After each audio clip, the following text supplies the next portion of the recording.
क्या बताऊं, इस मीरा ने तो मेरी नाक में दम कर रखा है। ना ही घर का कोई काम करती है और ना ही बाहर कमाने जाती है। अरे भला फ्री की रोटियां तोड़ने के लिए इसे लेकर आई थी क्या मैं? अरे जी, आजकल तो ऐसा ही हाल है सबका। दहेज में एक गाड़ी क्या ले आती है कि बस सर पर बैठ के तांडव करने लगती है।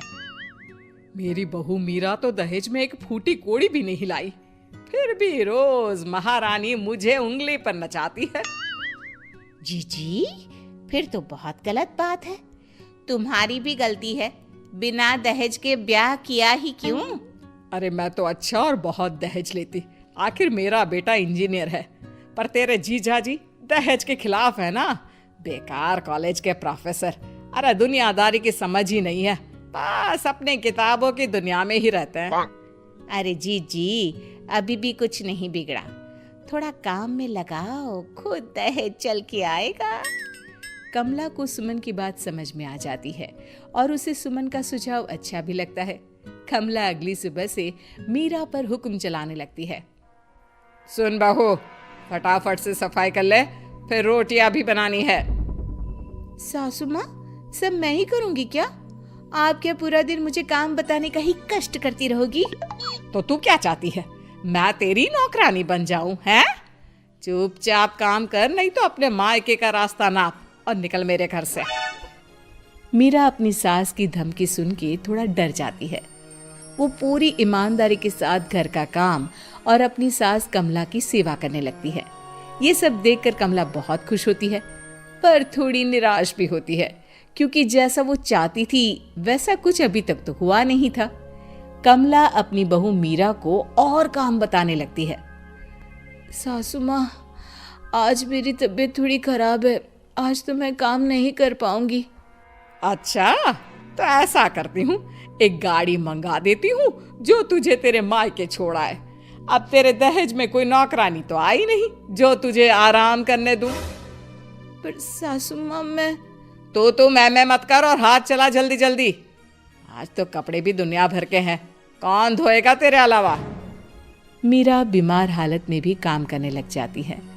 मन ही मन सोचती है कि क्यों न कुछ ऐसा किया जाए जिससे इस बुढ़िया की चिक बंद हो जाए। मीरा समझ तो चुकी थी कि उसकी सास अचानक ऐसा व्यवहार क्यों कर रही है, इसलिए अब वो प्लानिंग में लग जाती है। अगली सुबह मीरा तैयार होकर अपनी सास के पास जाती है। सासू माँ, मैं अपने मायके जा रही हूँ, 2-4 दिन में वापस आ जाऊंगी। वाह जी वाह, और काम कौन करेगा घर का? सासू माँ, 2 दिन की तो बात है बस। जा चली जा, पर फिर वापस आने के बारे में सोचना भी मत। मीरा जानती थी कि घर में वापस घुसने के लिए उसे क्या करना है। वो अपने मायके पहुंचती है और रोने लगती है। उसके माता पिता उसे रोने का कारण पूछते हैं, पर वो कुछ नहीं बोलती। तभी मीरा की माँ उसके हाथों की तरफ देखती है। मीरा, ये तेरे हाथों के नाखून कहाँ गए? तुझे तो नाखून बड़े करने का बड़ा शौक है ना? माँ, उस घर के बर्तन और कपड़े धो धो कर मेरे नाखून ही नहीं बल्कि हाथ भी घिस गए हैं। अब तुमने मेरे साथ ना कोई नौकरानी भेजी, ना कोई सुख की सुविधा। मीरा के माता पिता समझ जाते हैं कि मीरा को दहेज का सामान चाहिए। अगले ही दिन मीरा के माता पिता उसके लिए एक वॉशिंग मशीन और फ्रिज मंगवा देते हैं। मीरा ये देखकर बहुत खुश होती है और खुशी खुशी अपने ससुराल जाने की तैयारी करने लगती है। मीरा जब अपने ससुराल पहुंचती है तो उसकी सास उसे देखकर बहुत खुश होती है। अरे मेरी प्यारी बहू, आ गई तू? और ये फ्रिज, वॉशिंग मशीन, अरे भाई इन सब की क्या जरूरत है? सासू माँ, जरूरत आपको नहीं मुझे है, क्योंकि घर का काम तो मुझे ही करना पड़ता है ना। मीरा की बात सुन के कमला गुस्से से बोलती है। बहू रानी, तू मेरी बात सुन ले, मैं तेरे इस दहेज के सामान के सामने झुकने वाली नहीं हूँ। घर का काम तो तुझे ही करना पड़ेगा। अब कमला और दहेज लेने के चक्कर में मीरा का काम बढ़ाने लगती है। वो जानबूझकर गंदगी फैलाती और बना हुआ काम बिगाड़ने लगती। मीरा बहुत परेशान हो जाती है। वो अपनी सहूलियत के हिसाब से हर चीज अपने मायके से मंगवा लेती है। धीरे धीरे कमला की चाल कामयाब हो जाती है, पर वो मीरा की चाल नहीं समझ पाती। धीरे धीरे मीरा भी अपने मकसद की तरफ बढ़ने लगती है। वो अपने ससुर और अपने पति को अपनी तरफ कर लेती है।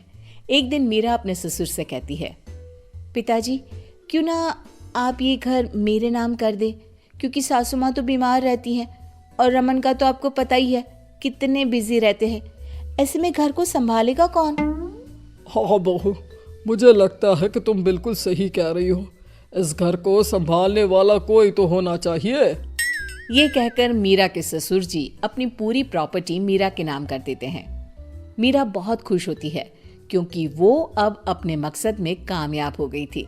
इस बात की खबर कमला को भी लगती है। कमला को जैसे ही पूरी बात पता चलती है, उसके पैरों तले जमीन खिसक जाती है। वो गुस्से में मीरा के पास जाती है। अरे करमजली, तू तो बहुत चंट निकली। मैं तुझसे घर का सामान ही मंगवाती रह गई और तूने पूरा का पूरा घर अपना बना लिया। सासू माँ, अब आप घर का काम करने की भी आदत डाल ही लो, क्योंकि अब मैं तो कुछ करूंगी नहीं। और हाँ, अगर आपने काम करने में आनाकानी की तो इस उम्र में मायके नहीं बल्कि बुजुर्गों के आश्रम भेज दूंगी। मीरा की बात सुनकर कमला बहुत दुखी होती है। वो अपनी सहेली सुमन के पास जाती है और उसे सारी बात बताती है।